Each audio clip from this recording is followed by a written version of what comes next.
Hi, hello friends. This is Dr. Samyukta from Ayush Hospital, Bangalore, fertility specialist and gynec laparoscopic surgeon. Friends, ಇವತ್ತು ನಾನು share ಮಾಡಬೇಕು ಅಂತ ಅನ್ಕೊತಾ ಇರೋ awareness ಎಂದ್ರ ಬಗ್ಗೆ ಅಂದರೆ ಋತುಚಕ್ರದಲ್ಲಿ ತುಂಬ ಅಧಿಕ ರಕ್ತಸ್ರಾವ ಕಂಡುಬರುತ್ತಲ್ಲ, ಹೆವಿ ಮೆನ್ಸ್ಟ್ರಲ್ ಬ್ಲೀಡಿಂಗ್ ಅಂತ ಹೇಳ್ತೀವಲ್ಲ, ಅದರ ಬಗ್ಗೆ. There are so many reasons. Honestly speaking, ಇದು ತುಂಬ ಹೆಣ್ಮಕ್ಳಿಗಿರೋ ಪ್ರಾಬ್ಲಮ್ಮೇ. ಆದರೆ ಹಾಸ್ಪಿಟಲ್ಗೆ ಬಂದು ಅವರು ಚೆಕಪ್ ಮಾಡಿಸ್ಕೊಳ್ಳೋಷ್ಟರಲ್ಲಿ ತುಂಬ ಅಡ್ವಾನ್ಸ್ ಸ್ಟೇಜಸಲ್ಲಿ ಇರುತ್ತೆ. So before starting this, I would request all the females, whenever there is minimal signs and symptoms, ಏನೋ ಅಬ್ನಾರ್ಮಲಿಟಿಗೆ ಹೋಗ್ತಾ ಇದೆ, ಯಾವಾಗಲೂ ಇರೋ ಮೆನ್ಸ್ಟ್ರಲ್ ಪ್ಯಾಟರ್ನ್ ಫಾಲೋ ಆಗ್ತಾ ಇಲ್ಲ, ತುಂಬ ಜಾಸ್ತಿ ಬ್ಲೀಡಿಂಗ್ ಆಗೋದು, ಇಲ್ಲ ತುಂಬ ಸುಸ್ತಾಗೋದು, ಇಲ್ಲ ಪೇಯ್ನ್ ಇರೋದು, ಇಂಥವು ಕಂಡು ಬರ್ತಾ ಇದೆ ಅಂದರೆ don't hesitate to go and have a gynaecologist visit. Early ಸ್ಟೇಜಸಲ್ಲಿ ನಾವು ಸ್ಟೆಪ್ಸ್ ತೊಗೊಂಡ್ರೆ the further complications can be prevented, right? And early ಸ್ಟೇಜಸಲ್ಲಿ ನೀವು ಹಾಸ್ಪಿಟಲ್ಗೆ ಹೋಗಬೇಕು, ನಾವು ದುಡ್ಡು ಖರ್ಚು ಮಾಡಬೇಕಲ್ಲಪ್ಪ, ಈ ಥರ ಎಲ್ಲ ಯೋಚನೆ ಮಾಡಿಕೊಂಡ್ರೆ ಆಮೇಲೆ ಖರ್ಚಾಗೋದು ಇನ್ನೂ ಜಾಸ್ತಿ ಇರುತ್ತೆ. So at the earliest, when you feel something is abnormal from the normal pattern, you have to just reach the hospital and have a visit. So normal menstrual pattern ಆದರೂ ಹೇಗಿರುತ್ತೆ? See, normal menstrual pattern 25 days to 35 days ಒಳಗಡೆ ಆಗೋದು, and 5 to 7 days ಒಳಗಡೆ the period of menstrual flow 80 ml ಒಳಗಡೆ ಆಗೋದು, ಇಲ್ಲಾಂದರೆ ಒಂದು ದಿನಕ್ಕೆ ಒಂದು 4ರಿಂದ 5 pad, provided they should be no clots, ಅಂದರೆ ಗಡ್ಡೆ ಗಡ್ಡೆ ಥರ ಹೋಗೋದು, ಆ ಥರ ಎಲ್ಲ ಏನೂ ಇರಬಾರ್ದು. Okay, so this is called as normal menstrual flow. Which is abnormal, ಯಾವುದೇ ಫ್ಲೋ 21 ಡೇಸ್ಗೆ ಒಳಗಡೆ ಆದರೆ, ದ ಇಂಟರ್ಮೆನ್ಸ್ಟ್ರಲ್ ಗ್ಯಾಪ್ ಏನಾದರೂ ಇರುತ್ತೋ ಅದು 21 ಡೇಸ್ಗೆಲ್ಲ ಆಗೋದ್ರೆ, ಇಲ್ಲ 35 ಡೇಸ್ 40 ಡೇಸ್ಗೆ ಮೀರಿ ಹೋಗಿ ಆಗಿದ್ರೆ, ಇಲ್ಲ 7 ಡೇಸ್ಗೆ ಮೇಲೆ ಅಂದರೆ 8 to 10 ಡೇಸ್ಗೆ ಆಗಿದ್ರೆ, ಇವೆಲ್ಲನೂ ಅಬ್ನಾರ್ಮಲ್ ಮೆನ್ಸ್ಟ್ರಲ್ ಫ್ಲೋ. ಕೆಲವಾರು ಕಾರಣಗಳಿರ್ತವೆ ಇದಕ್ಕೆ. So it can be seen in all age groups. ಟೀನೇಜರ್ಸಲ್ಲೂ ಇರುತ್ತೆ, ರಿಪ್ರೊಡಕ್ಟಿವ್ ಏಜಲ್ಲೂ ಇರುತ್ತೆ, ಇನ್ನೇನು ಮುಟ್ಟು ನಿಂತು ಹೋಗೋರ್ಗು ಇರುತ್ತೆ, ಆ್ಯಂಡ್ ಮುಟ್ಟು ನಿಂತು ಹೋಗಿರೋರ್ಗು ಏನಾದರೂ ಕ್ಯಾನ್ಸರ್ ಲಕ್ಷಣಗಳು ಕಾಣಿಸ್ಕೊಳ್ತಾ ಇದ್ದರೆ ಅದಕ್ಕೆ ಸಿಂಪ್ಟಮ್ ಇದೆ, ಹೆವಿ ಮೆನ್ಸ್ಟ್ರಲ್ ಬ್ಲೀಡಿಂಗ್ ಆಗಿಯೂ ಇರುತ್ತೆ. ಸೊ ಟೀನೇಜ್ ಮಕ್ಕಳಿಗೆ ಆ್ಯಂಡ್ ಇವಾಗ ಇನ್ನೇನು ಮುಟ್ಟು ನಿಂತು ಹೋಗಬೇಕು ಅಂದರೆ ಪ್ರೀ ಮೆನೋಪೌಸಲ್ ಲೇಡೀಸ್ಗೆ ಈ ಹಾರ್ಮೋನಲ್ ಪಲ್ಸಿಟಾಲಿಟಿ ಏನಿರುತ್ತಲ್ವ, that one would be erratic, ಅದು ಕರೆಕ್ಟಾಗಿರಲ್ಲ.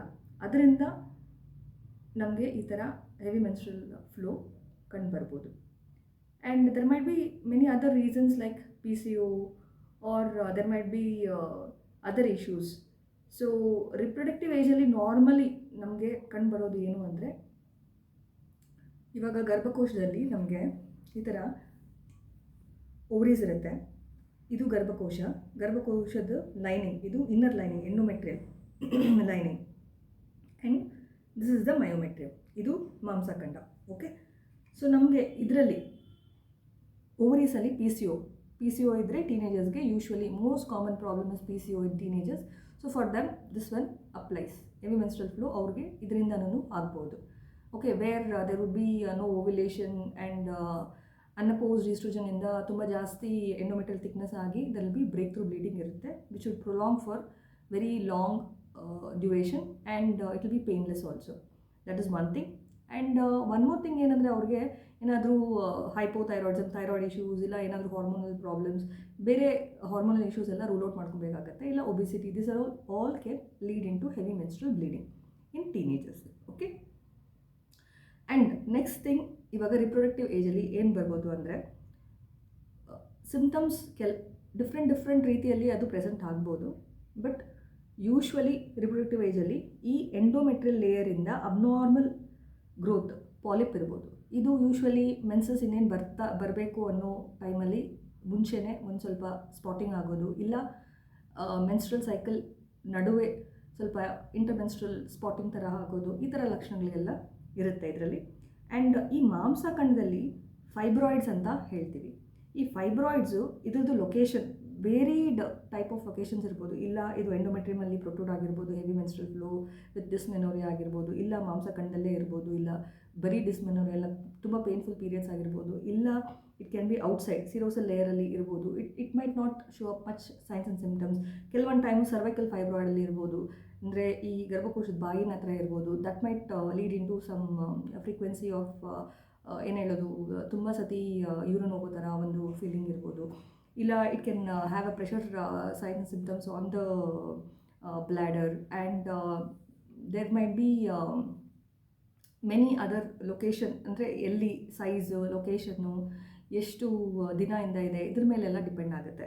ಇದು ಫೈಬ್ರಾಯ್ಡ್ಸ್ ಗಡ್ಡೆ. Okay. And one more thing, adenomyosis ಅಂತ ಹೇಳ್ತೀವಿ. ಈ ಎಂಡೋಮೆಟ್ರಿಯಲ್ ಲೇಯರಲ್ಲಿ ಏನಾದರೆ ನಮಗೆ ಎಂಡೋಮೆಟ್ರಿಯಲ್ ಗ್ಲಾನ್ಸ್ ಇರುತ್ತಲ್ಲ, ಅದೇ ಈ ಮಾಂಸಖಂಡದಲ್ಲಿ ನಡುವೆ ಇದ್ದರೆ ಅದನ್ನು ಅಡಿನೋಮಯೋಸಿಸ್ ಅಂತ ಹೇಳ್ತೀವಿ. ಅದು ಯೂಶ್ವಲಿ ಹೇಗೆ ಪ್ರೆಸೆಂಟ್ ಮಾಡುತ್ತೆ ಅಂದರೆ, ತುಂಬ ನೋವಿರುತ್ತೆ ಬ್ಲೀಡಿಂಗ್ ಟೈಮಲ್ಲಿ, ಹೆವಿ ಮೆನ್ಸ್ಟ್ರಲ್ ಫ್ಲೋ ವಿತ್ ತುಂಬ ನೋವಿರುತ್ತೆ. ಎವ್ರಿ ಮೆನ್ಸ್ಟ್ರಲ್ ಸೈಕಲ್ಗೆ ಹೋಗ್ಬಿಟ್ಟು ಅವ್ರು ಇಂಜೆಕ್ಷನ್ ತೊಗೊಬೇಕು, ಆ ಥರ ಒಂದು ನೋವು ಇರ್ಬೋದು. So it will be like this. And one more thing is endometrial hypoplasia. ಈ PCO ಕಾರಣ ಇರ್ಬೋದು, ಇಲ್ಲ ಒಬಿಸಿಟಿ ಕಾರಣ ಇರ್ಬೋದು, ಇಲ್ಲ ಥೈರಾಯ್ಡ್ಸು, ಇಲ್ಲ any hormonal imbalance, it can lead to this endometrial hyperplasia. ಈ ಇನ್ನರ್ ಲೈನಿಂಗ್ ಬಂದು ತುಂಬ ತಿಕ್ಕೆಂಡ್ ಆಗಿಬಿಟ್ಟು it can have a effect on the menstrual cycle which is shown up like a heavy menstrual bleeding. Sometimes ಏನಾಗ್ಬೋದು, copper T ಏನಾದರೂ insert ಮಾಡಿದರೆ ಅದು ಕರೆಕ್ಟಾಗಿ set ಆಗದಿರಾ ಹೆವಿ ಮೆನ್ಸ್ಟ್ರಲ್ ಫ್ಲೋ ಬರ್ಬೋದು. ಕೆಲವೊಂದು time it can be because of any of the anticoagulants, ಏನಾದರೂ medications ತೊಗೊತಾ ಇರ್ಬೋದು, ಹಾರ್ಟ್ ಡಿಸೀಸ್ ಇರ್ಬೋದು, ಬ್ಲಡ್ ಥಿನ್ನರ್ಸ್ ತೊಗೊತಾ ಇರ್ಬೋದು, ಅದರಿಂದನೂ ಬರ್ಬೋದು ಅವ್ರಿಗೆ. ಕೆಲವೊಂದು ಟೈಮು ಪೋಸ್ಟ್ ಪ್ರೆಗ್ನೆನ್ಸಿ ಟೈಮಲ್ಲೂ ಅದು ಸರಿಯಾಗಿ ಅದು ಪ್ಲಾಸೆಂಟಾ ಕರೆಕ್ಟಾಗಿ ಹೊರಗಡೆ ಬಂದಿಲ್ಲ ಅಂದ್ರೂ ಬರ್ಬೋದು. ಪೋಸ್ಟ್ ಅಬಾರ್ಷನ್ ಸ್ಟೇಟಸಲ್ಲೂ ಅದು ರಿಟೇನ್ ಪ್ರಾಡಕ್ಟ್ಸ್ ಏನಾದರೂ ಇದ್ದರೆ ಆವಾಗಲೂ ಹೆವಿ ಮೆನ್ಸ್ಟ್ರಲ್ ಬ್ಲೀಡಿಂಗ್ ಆಗ್ಬೋದು. ಸೊ ರೀಸನ್ಸ್ ಎಲ್ಲ ಹಿಂಗಿರುತ್ತೆ. Okay. So your gynaecologist sometimes when you just go on the initial stage only, they might ask you to do some panel of blood test to rule out any hormonal issues, and they might ask you to do one simple scanning ಅಲ್ಲಿ ತುಂಬ common reasons ಎಲ್ಲನೂ ಬೇಗನೆ ಗೊತ್ತಾಗ್ಬಿಡುತ್ತೆ. And one more thing, ಇವಾಗ science and symptoms ಅಂದರೆ ನಮಗೆ ಯಾವ ಥರ ಲಕ್ಷಣಗಳು ಇರ್ಬೋದು ಅಂದರೆ, ತುಂಬ ಬ್ಲೀಡಿಂಗ್ ಹೋಗಿ ಅನಿಮಿಕ್ ಆಗಿ, ಸುಸ್ತು, ಕಾಲು ನೋವು, ಇಲ್ಲ ಗಿಡ್ಡಿನೆಸ್ ಬರೋದು, ಇಂಥವಿರ್ಬೋದು. ಇಲ್ಲ ಆ ಗಡ್ಡೆಗಳು ತುಂಬ ದಪ್ಪ ಇರೋದ್ರಿಂದ ಏನಾದರೂ ತುಂಬ ನೋವು ಕೊಡೋದು ಮೆನ್ಸ್ಟ್ರಲ್ ಟೈಮಲ್ಲಿ, ಇಲ್ಲ ತುಂಬ ಟೈಮ್ ಯೂರಿನ್ ಹೋಗಬೇಕಾಗಿರೋದು, ಇಲ್ಲ ಏನಾದರೂ ವಾಟ್ ಟೆಲ್ ಸ್ವಲ್ಪ ಏನಾದರೂ abnormal weight gain, this and all can be same.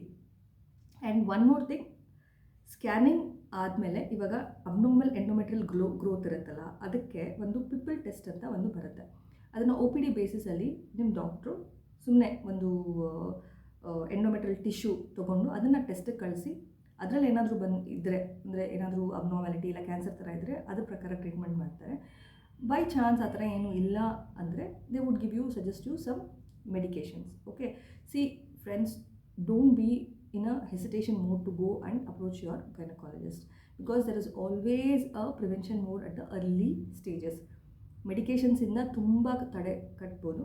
So you should just go and have a visit at the early stage, right?